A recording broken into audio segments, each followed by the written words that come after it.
Hello, and welcome to the Thinking Jew podcast, where we dive deep into Torah and Judaism to uncover its hidden beauty.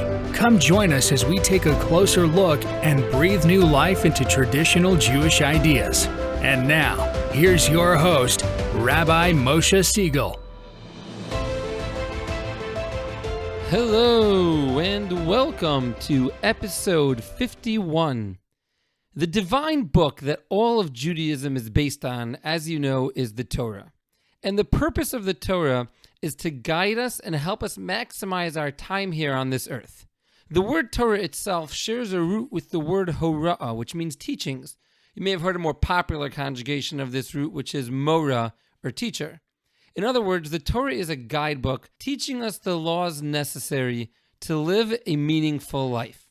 Kind of like the Constitution of sorts, except that the Torah was given by God, whereas the Constitution is man-made.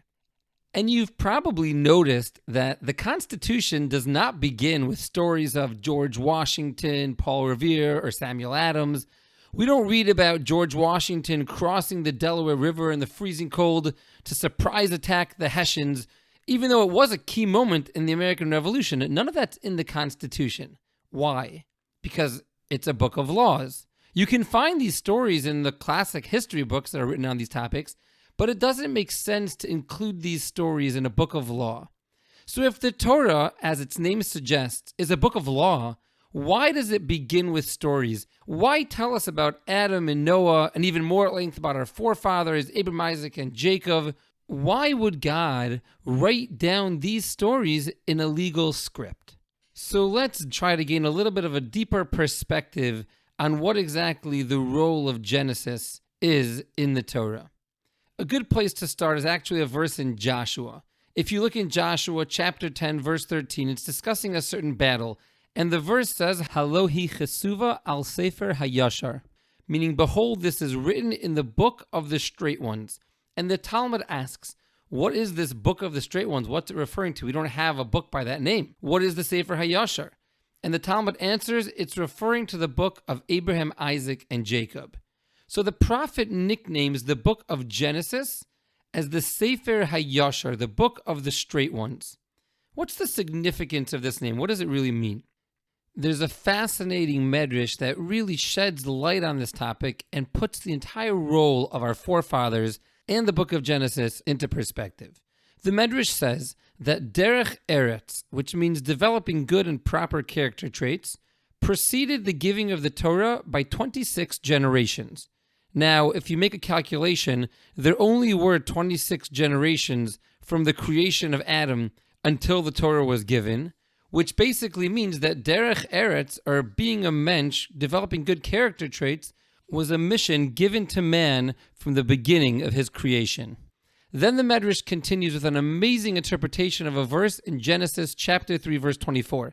The verse says, and God banished Adam from the garden, and God placed the cherubim and the fiery spinning sword east of the Garden of Eden, lishmor es derech et hachayim, which means to guard or to protect the path to the tree of life. And the Midrash breaks down these last few words into two parts. Lishmor es derech, to protect the path, refers to derech eretz, to developing good character traits, and eitz hachayim, the tree of life, refers to the Torah, as we say in davening when we put the Torah away, eitz chayim hi lama chazikim ba. The Torah is a tree of life to those that uphold it. So the Midrash is saying that we see in the beginning of Genesis that first you have to guard the path. You have to become a mensch. You have to develop good inherent character traits, and only then can you get the Torah. The Midrash proves from here that derech eretz kadma Torah, the good character traits, precedes the receiving of the Torah. So think about this for a second. It's an amazing idea.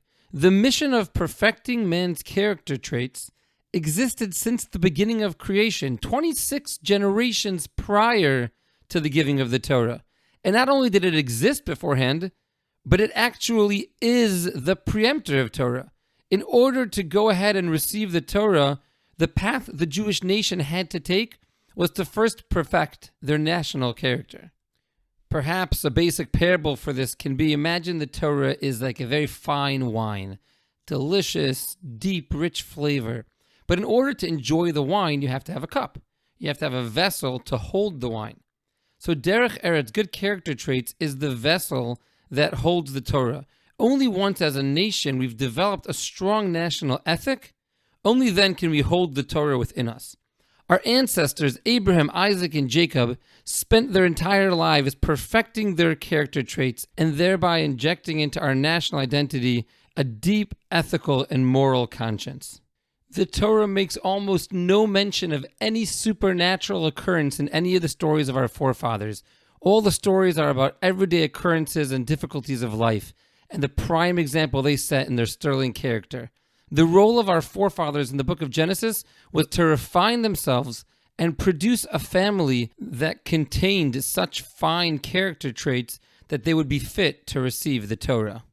With this in mind, it makes a lot of sense that the primary book in the oral law that teaches us about character traits is fittingly titled Pirkei Avos, literally, chapters of our fathers.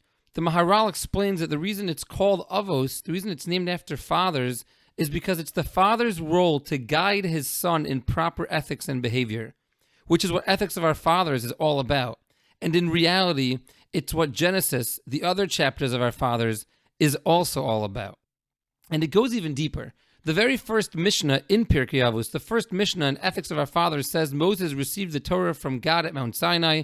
Moses passed it on to Joshua, who passed it on to the elders, who in turn passed it on to the prophets, who eventually passed it on to the men of the Great Assembly. And the commentaries are all bothered. Why does this tractate, teaching us about how to live an ethical life, begin with teaching us about the transmission of the Torah, Moses to Joshua, to the elders? Why not start the very first tractate in Mishnah with the introduction of the tradition of oral law? Why start a book of ethics with this? And the answer is that the Mishnah wants to emphasize that this concept of developing positive character traits is not just a nice idea, a fluffy concept, but rather it itself is a crucial part of Torah law and a deep part of the Torah transmission. Teaching us how to develop proper character traits has equal instructional value in the Torah tradition as do all the other laws discussed in any other tractate. When God chose to include the stories of Genesis as a part of the Torah, he's in essence saying he's making these character traits a part of the Torah, and we're obligated to study these passages, learn these stories, and derive from them the moral and ethical lessons that we need to understand to make ourselves into great people. A few years back, I used to give Jewish medical ethics classes to a group of doctors. We covered many topics. One of the interesting insights I learned while preparing these classes is regarding the term Jewish medical ethics. It's actually a very modern term. The term Jewish medical ethics was first used in the 1950s. It was coined by the first Jewish medical ethicist, Lord Emanuel Jacobovitz of blessed memory. And until 1950, nobody had ever used that term before. Why? Because it was never called Jewish medical ethics. It was always called Jewish medical law. And if you look at all of the books of halachic responsa, the books of legal responsa back many centuries, you'll find answers and approaches to questions about abortion, euthanasia, acceptance of risk in surgery, everything that we refer to nowadays as Jewish medical ethics, but it was always previously referred to as Jewish law. It was never a field in and of itself. What I think you see from this is that in Judaism, and really in Torah, there really is no distinction between ethics and law. There's really only one question, and the question is, what does God want from me in this situation? And that's what the Torah is all about. Torah, being the instruction manual for life, guides us how to act in financial doubt, how to act in terms of marriage law, tort law, as well as how to be a mensch, how to develop proper character traits. And in truth, the Torah is teaching us that learning how to be yashar, how to lead a straight life, is actually the first step in Torah study prior to the other ones. So to come back to our original question, why would the Torah, which is the legal guide, begin with stories of our ancestors unlike any other law book? The answer is that these stories of our forefathers and our mothers teach us how to live a straight life. They guide us in learning important character traits such as patience, love, faith, seeing providence in every part of life, giving credit where credit is due, and so much more. They teach us how to be human beings, how to behave in a refined, upstanding manner. And these lessons are so crucial that not only are they themselves a part of Torah, but they're the first step in developing a truly deep relationship with God, and it transforms us into that vessel to allow us to understand and partake in His divine wisdom. I hope you enjoyed this episode. Until next time, have an amazing week.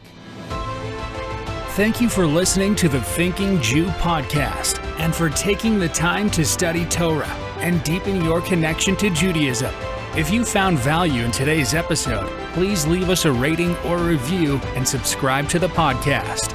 If you have any questions, comments, or topic requests for Rabbi Moshe, please email thethinkingjewpodcast@gmail.com or visit thethinkingjew.com.